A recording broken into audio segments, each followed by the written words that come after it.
One of your experience with COVID? Oh, I had it twice. Twice? Last year.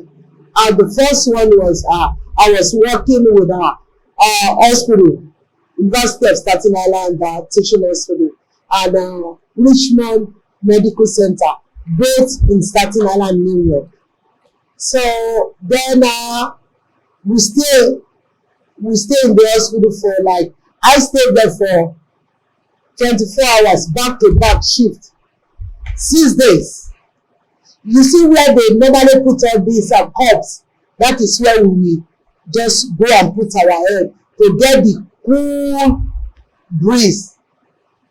We will sleep on the floor though, just because we want money, because then we will offer us $500 an hour, $400 an hour. But the white people and the black Americans, whenever they work like 3 days, no, they will just get them and call in sick. They will tell the hospital they are having symptoms. They will be paying the money, but it won't be as high as us. But just they want to have a break and rest. Yeah. Normal, if you just call in and say, I'm having COVID symptoms, they don't even want you to come to work. You stay back home. But we Africans, we want that money. Sierra Leone, Liberians, Nigerians, we want the money. We will just continue. So after the 6 days, we were to go home. There was one Liberian colleague of mine. So when we were going home, someone called in sick, one of the white nurses. So when she called in sick, they now call us and ask us, who is going to do extra work? They even said they are ready to pay that person $1,000 an hour. So this Liberian lady just grabbed it. I was like, for the past 6 days you've been here, 24 hours working, because of what? So I went home that day. When I went home, and I was supposed to stay home for 3 days. But after 2 days, I called, I said they should put me on shift. So when I got back to work, and I asked about her, they said they rushed her back. She has already been on ventilator. She fell down at work and she got attacked by this COVID. So we went there, I saw her on ventilator. About 2 days later, they put her on a life-saving machine. I was like, before we know it, she passed out. So that one shocked me. It was a real shock that how come we slept together. At times I would take her own jacket, cover myself. I was like, no. Then I stopped working at the hospital. In the hospital, they can give you 20, 30 patients. I just stopped working there. So about a week later, I was hit by COVID, the first one. That was ending of April last year. So I live alone, all alone. So I started praying, in my bedroom. I was vomiting, peeing, and normally when I'm inside my room, I lock my door at the back. So, but thank God, I just take my phone. The first person I sent message to was my son in England.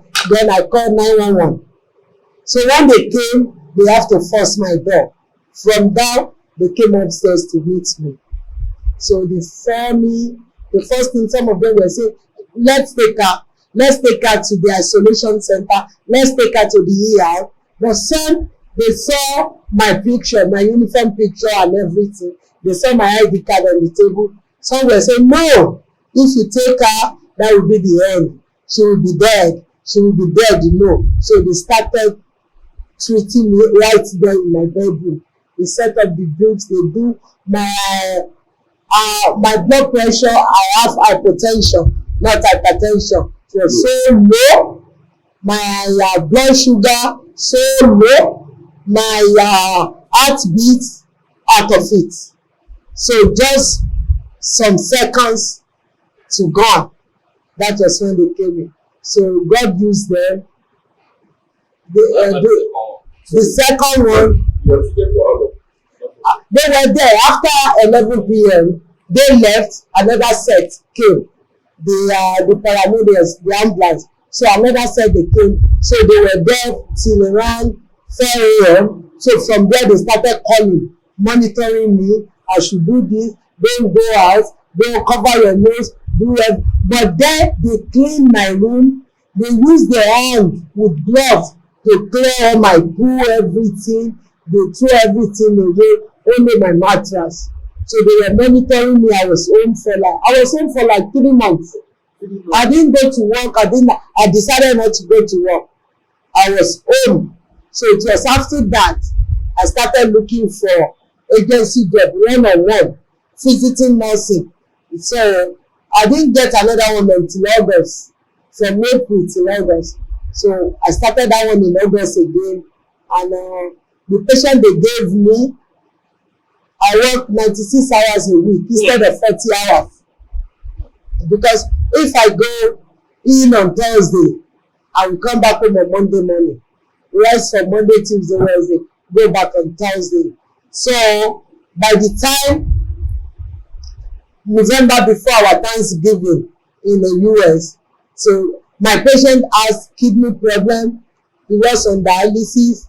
He has hypertensive, his diabetics, all those underlying illness.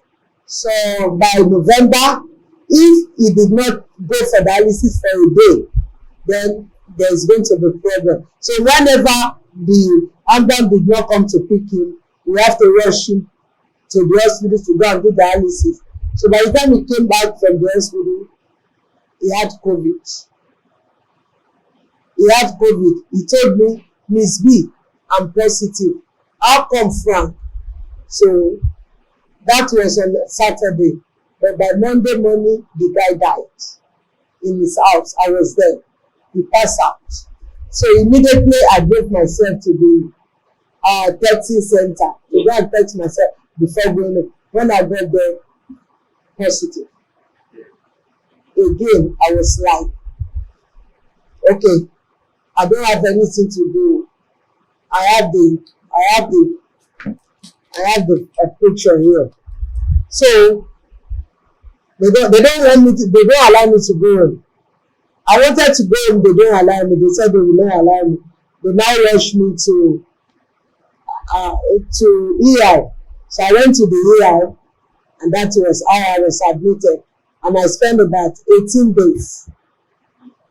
18 days I spent there. So I show my son this morning again. I was there for 18 days. And that one was even terrible more than when I was at home. It was terrible because you cannot be on ventilator at the hospital. You can't dream of coming out alive at all. Because they will have a nurse will have about 20 patients. And they will set up the ventilator, and the ventilator will finish at the same time. Maybe 10 ventilators finish at the same time. And the moment the ventilator finish, you have to take it off. If you don't take it off, they will be breathing in carbon dioxide again instead of oxygen. And that is just how people have been dying. Okay. I'm going to ask that, but before that, will this still give love chance? Love? No. Ask me why. Right. I can say it anywhere, and I've been saying it on social media. Tell me what that man will give me. Even if a man come now and say he will give me 20 million to have my heart, it's a big lie. Can I? I doubt it much. Because my job, my son, my grandson, those are my priority. I don't stay home that much. I work. I only rest Sundays and Mondays. I don't have time to think about any man. And if I feel as a woman, if I feel like my body is asking for it, I go on my phone and masturbate. And the moment I masturbate, the moment a woman starts to masturbate, no man can be attracted to her. I will masturbate, and it will be from my head to to the palm of my foot. So nothing in my name. Even if a man comes to me now, the man cannot enjoy me. That's the bitter truth. Looking at these your stories, how you started, your challenges, everything you face in life, what has life taught you? The life had taught me, most especially what I saw on April 10th, 2021. What was it? That was the biggest surprise birthday party they did for me. The life had taught me to continue to be good. To be good, because one day the owner of my life will ask for it. It is whatever I did to people that will speak after me. That is the way I see life. It is vanity. Whatever I have today is not mine. Any money I have today is not mine. God gave it to me because of those that were unfortunate to be rich. Any cloth I have today is not mine. God gave me the money to be able to buy because of those that are walking nakedly on the street. So if I die today, all what I have, they won't put it in my grave. So why am I holding on to it? When some people are out there suffering, they need it. I've been to a lady in US. She's just like a young sister to me. And I wore one abaya to her house. And she said, Auntie, where did you get this? I love it so much. Can I give you money? Auntie, let me have it and give you money. If you buy $200, I will give you $500. And I was having my uniform in my car. I was supposed to go to work from my house. Then I went to my car, brought out my uniform, and I changed and I gave her that clothes. And she was counting money. I collected her money and I threw it at her. For what? She said, no. I said, what does that mean? You need it, you want it, you love it. I can easily get another one. Why won't I give it to you? So I gave it to her. That is the way I see life. If I'm eating and you came in and you say, I'm very hungry, I will give you my food. Eat it. Because you are very, very hungry at that moment, even more than me. So what is life? It's vanity. It's vanity. You see all these wealthy people, their children have to marry from a wealthy family. Life shouldn't be like that. What impact are they contributing to people's life there? And most of them, the children married doesn't last. Because those children, they don't have natural love to each other. They were just doing it because of their parents. So what would be my gain if I have a lot and I cannot give it out to people who really needs it more than me?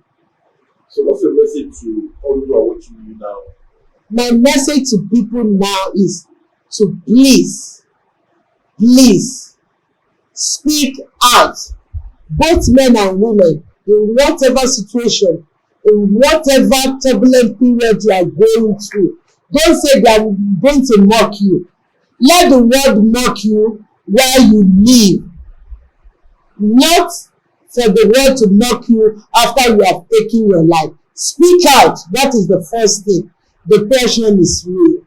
I've been there. I've experienced it in a very sorrowful, painful, disastrous way.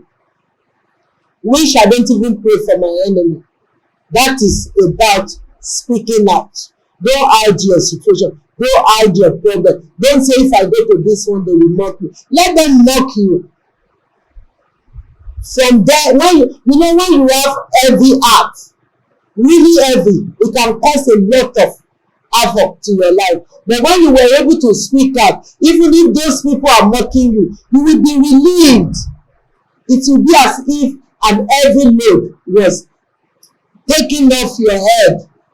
That is the first. The second message to the wealthy people: what we have is not ours. Most especially in this our country, Nigeria. Look at Oprah Winfrey. She doesn't have any child. Look at Angelina Jolie. They have this money. They gave it out to people who needs it. And the world are celebrating them till eternity.